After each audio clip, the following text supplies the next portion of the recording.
Galera, tudo bem? João falando, fui ex-aluno do Instituto Dom Barreto aí em 2008, estudei minha vida inteira aí, para quem não me conhece, e eu escolhi a área de publicidade e propaganda. Então hoje eu estou aqui na minha empresa, onde eu trabalho, na Ambev, né? E eu vou contar um pouquinho mais para vocês da profissão, da função, etc. Eu decidi fazer publicidade e propaganda ainda na oitava série, na verdade, que foi quando eu comecei a ter muito contato com a gincana do Dom Barreto. Então todas aquelas provas de fazer evento, de comunicar a equipe no meio da praça de eventos, de reverberar algum assunto, de bolar, de fazer criatividade, de ter criatividade para cumprir alguma tarefa, tudo isso me encantava muito. E aí eu fui pesquisar, saber mais da área, etc. E acabei decidindo por publicidade e propaganda.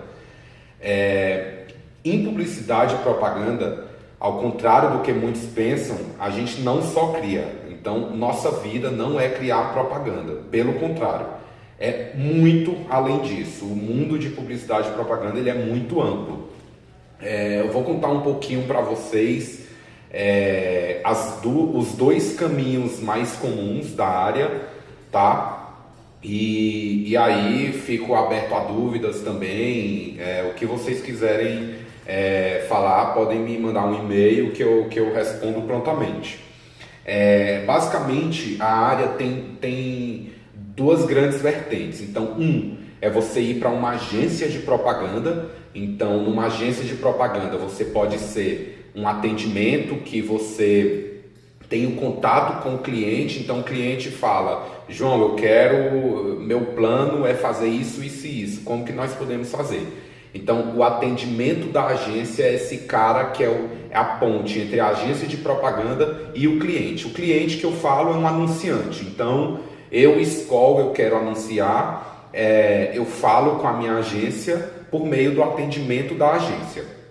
Dentro da agência também tem um time de planejamento. Então, o que o planejamento faz? A partir do momento que o cliente deu um plano, deu um desafio para a agência, o planejamento ele vai estudar a situação. Então, ele entende o consumidor, ele vai entender como que esse consumidor se comporta, o que as outras marcas concorrentes estão fazendo, o que a marca que está pedindo o plano fez de legal. Então essa é a função do planejamento. Tem também a função da criação e redação. Então vejam que dentro da agência de publicidade, a criação e a redação, que é a criação de textos, ela é basicamente uma ponta, mas tem toda uma área, várias funções que fazem essa agência. Então a criação de fato é responsável por criar as propagandas, criar os planos, saber o que a gente vai colocar na internet para comunicar a marca, enfim, ter sempre esse espírito criativo de criar coisas, etc. Por outro lado, isso eu estou contando um pouco para vocês do ambiente agência de propaganda. Por outro lado, tem o lado que é o lado do cliente. Então, é o cliente que quer contratar uma propaganda. João, escolhi ir para o lado do cliente. Então, depois eu vou contar para vocês também um pouquinho dessa minha escolha, porque que minha escolha foi para ir para o cliente. Então, o cliente, basicamente, ele é o cara que ele é gerente de uma marca. Então, ele é gerente de Skol, ele é gerente de Brahma, ele é gerente da Sadia, ele é gerente do Ambev, do Unilever, como marca corporativa propriamente dito. E esse cara, ele tem os desafios de marcas. Então, sei lá, vamos supor, sorvete Que Bom está caindo vendas. Então, o que esse gerente precisa fazer para voltar às vendas do sorvete Que Bom? Então, ele é um cara que ele precisa analisar dados. Então, ele analisa dados de mercado, para quem que que o sorvete Que Bom perdeu vendas, quem foi o concorrente que ganhou, qual que é o preço que está o sorvete Que Bom. E baseado nisso tudo, ele passa um briefing para a agência. Um briefing para a agência nada mais é do que o resumo do que aquele cara precisa fazer, do que aquele gerente precisa fazer para voltar às vendas. Então, ele fala: agência, eu estou com tal problema, como podemos resolver isso? É muito importante porque as pessoas acham que comunicação ela não tem número, ela não tem conta, etc. Ela não é uma ciência exata. Pelo contrário, cada vez mais quem está se diferenciando nesse mercado é justamente o profissional com um perfil muito analítico.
Oi pessoal, eu sou o Éder Fabrício.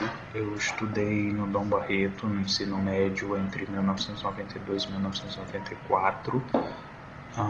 Terminando o Dom Barreto, eu fui fazer graduação em Engenharia Eletrônica no ITA, mas ao longo do curso de Engenharia eu percebi que o que me atraía mesmo, muito mais do que uma carreira em Engenharia, era a discussão de assuntos econômicos, de temas econômicos. Então, a minha carreira profissional foi direcionada para esse lado mais da economia. Eu fui trabalhar numa consultoria internacional de negócios, depois no Banco Central. Eu senti a necessidade de me aprofundar no aspecto acadêmico, no lado acadêmico em economia, e complementar essa formação. Então, eu fui fazer mestrado. Atualmente, eu estou cursando um PhD na Universidade da Califórnia. E ainda trabalhando para o Banco Central do Brasil. A carreira de economista, em termos de oportunidades de trabalho, acho que a primeira coisa que vem à cabeça é mercado financeiro, bancos. Todo banco vai ter ali o seu economista-chefe, que é um trabalho muito voltado para análises de ambientes econômicos, das situações dos mercados, dos países, potenciais de ganhos, como que você vai ter variações de preços, preços de consumo, preços para investimento. Além disso, existem muitas oportunidades em trabalhos relacionados a governo, especialmente avaliação de políticas públicas. Se um governo cria uma determinada política de certos gastos, se aquilo está surtindo o efeito necessário, se não está. Então, são trabalhos que lidam muito com análises quantitativas, com muita estatística, muito número, muita modelagem matemática, muita modelagem econômica. Agora, ele não pode perder o foco jamais do contexto social, histórico, político. Então, esse é um aspecto que me fascina um bocado, essa comunhão que existe dentro da economia entre o lado matemático e o lado é uma ciência social, então não se pode perder essa perspectiva de olhar a história, o contexto social, de arranjo da sociedade, de comportamento do ser humano, que não é uma coisa tão ali como na física ou na engenharia, que você sabe exatamente para que lado que a corrente está passando, para que lado que a máquina vai mexer, com quanto que vai ser a força e tal. Então, a economia, por lidar com seres humanos e tentar muito modelar isso, que é comportamento humano, ela te exige mais esse jogo de cintura, dialogar com os aspectos de humanidades. Então, em termos de grana, é outra coisa que vocês estão imaginando, que vocês provavelmente vão estar imaginando. Um bom economista faz ali suas dezenas de milhares, seja de reais ou de dólares, se a gente pensar nas oportunidades internacionais, seja no governo, seja no setor privado, especialmente em mercado financeiro e consultorias, seja na academia, é um outro segmento que absorve muito mão de obra de economista, em universidades, em pesquisa acadêmica, porque é uma ciência que te treina muito a pensar, e a pensar muito tanto no lado matemático quantitativo quanto nesse lado das interações sociais e tal. Quanto em organismos internacionais, você pode ter oportunidade num FMI, num Banco Mundial, enfim, oportunidades não faltam. Quanto à discussão da carreira economista, era isso que eu tinha para colocar. Se vocês tiverem dúvidas, a Nina e do Dom Barreto tem meu contato, fiquem à vontade para contactar. Boa sorte.